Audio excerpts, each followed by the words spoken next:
কি ক'ব মানে মোৰ হাজবেণ্ড ইমান বাহাদুৰি কাম কৰিছে, এইটোৱে মই আৰু চলুট কৰিম আৰু যাতে ইয়াৰ জীৱনটো সুখ শান্তি স্বৰ্গৰ পাওক আৰু মুক্তি পাওক, এইটোৱে মোৰ আৰু ক'ব লগা আৰু। উগ্ৰপন্থীৰ বিৰুদ্ধে যুঁজ দিছিল, তাৰ ফলত আপোনাৰ ছোৱালীৰ মৃত্যু হৈছে।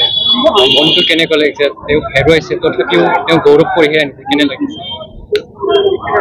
দুখো লাগিছে, বহুত দুখ লাগিছে, ইমান কষ্ট কৰি আছিলে, এতিয়া কি কৰিব আৰু উপায় নাই আৰু। নিজে বাহাদুৰিটো আৰু দেশৰ কাৰণে সেৱা কৰি কিনি। আপোনালোকৰ ল'ৰা কেইটা আছে? এটা। কিমান বছৰ হৈছে তাৰ? 5 বছৰ। চৰকাৰক কিবা ক'ব? চাকৰি দি দিব কৈছে।